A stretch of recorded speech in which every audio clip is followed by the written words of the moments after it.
আমরা জীবিত আছি, এটা হলো অস্বাভাবিক কথা। সম্মানিত আমরা এক ভাইয়েদের নিরাপদে সবার উপস্থিত থাকবে, আমরা খুশি খুশি হয়ে মহাপ্রভুকে খুশি করার জন্য জবাব করে আলহামদুলিল্লাহ। কত শহরে আপনাদের নিত্যগামী মহাপ্রভুর শক্তি আদায় করতে হবে। আমার নিয়ামতের শক্তি আদায় করো, আমি আমার মধ্যে দেখা করতে পারি।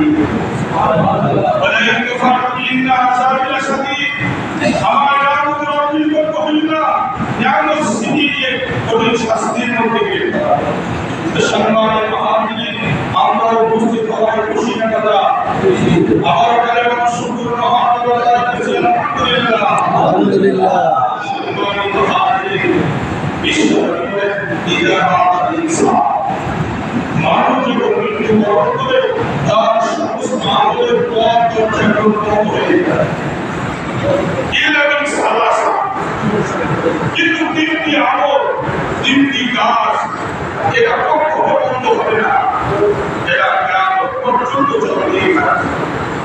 এক নম্বরে বিশ্বজগতের ঔষধাকারী জারিয়া, যদি তার জীবদ্দশায় সবকে জারিয়ে বলে জনগণ হওয়ার জন্য কল্যাণমূলক জনগণ উপকৃত হয়, এমন যদি কোনো কাজ করে যায়, এই কাজ যতদিন বিদ্যমান থাকবে ততদিন সব তার আমল নামায় যেতেই থাকবে।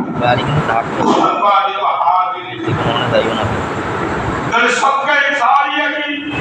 মসজিদ, মাদ্রাসা, ব্রিজ, কালভার্ট, টিউবওয়েল, যে জনগণ যেটা তৈরি হবে, উপকৃত হবে, এই কাজকে বলা হয় সরকারে জারিয়া।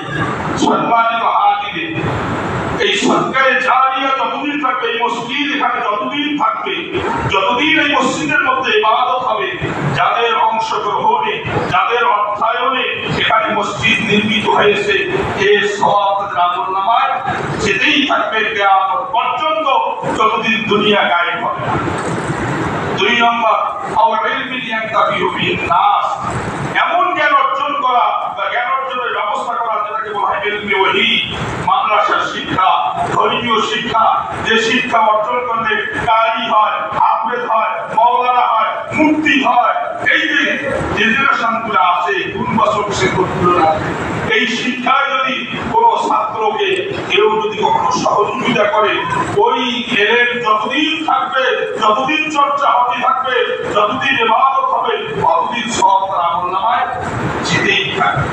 তিন নম্বর হচ্ছে রাসূল বলে এটা হচ্ছে মূল সম্পদ, আও ওয়ালাদিন সালিহিন ইয়াদউ লাহু, এমন এক সন্তান তুমি রেখে দাও যে সন্তানরা তোমার জন্য ইয়াদউ লাহু, আল্লাহর কাছে যেন দোয়া করতে, আল্লাহর কাছে যেন কি দোয়া করতে পারে, রাব্বির হামহুমা কামা রাব্বায়ানি সগীরা, এই দোয়াটা যেন করতে পারে।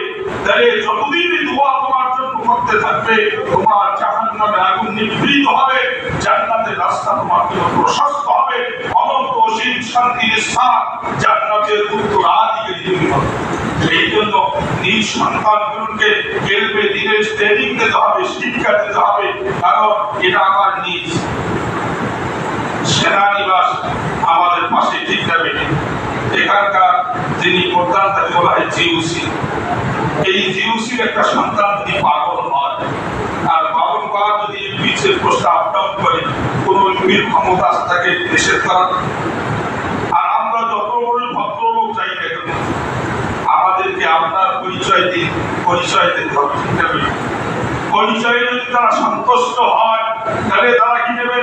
অনুমতি নেবে যে স্যার আপনার সঙ্গে অমুক কাছে দেখা করার জন্য যদি সে এখানে পারমিশন পাওয়া যায়, তাহলে তারপরে আমাদেরকে হয়তো সাক্ষাতের একটা ব্যবস্থা আছে নয়। কিন্তু তার সন্তানরা যদি পাগল হয়, বারংবার যদি কিতাব করে বাবার কাছে যায়, কারো ক্ষমতা নাই তাকে নিষেধ করে। ঠিক মা বাবার জন্য যখন সন্তানেরা দোয়া করে, এই প্রথম আসমান, দ্বিতীয় আসমান, তৃতীয়, চতুর্থ, পঞ্চম, সপ্তম আসমানের মধ্যে কোনো বাধা থাকে না, কোনো দ্বার থাকে না, কোনো দরজা থাকে না, উন্মুক্ত হয়ে যায়। সরাসরি দোয়া আল্লাহর কাছে কবুল হয়। আর চট্টগ্রামে আলী হোক এখন জন্য আমি আজকে এখানে এসেছি। আমার ছোট ভাই মুসাহিদ আমার পত্র মসজিদের বেশি নাম মুয়াজ্জিন হয়তো খতিবের অভাব মানে আমাকে নিয়ে আসা হয়েছে। তো সম্মানিত হাজির, চট্টগ্রামে আলী হোক না কেন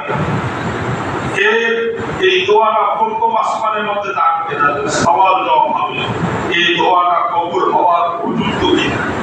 যদি হয় তাহলে দ্বিতীয় আসমান, আবার দ্বিতীয় আসমানে প্রশ্ন উত্তর হবে। যদি পার হয় তাহলে তৃতীয় আসমান, চতুর্থ আসমান, এভাবে সপ্তম আসমান ভেদ করে আরশে আজিম সিদরাতুল মুনতাহা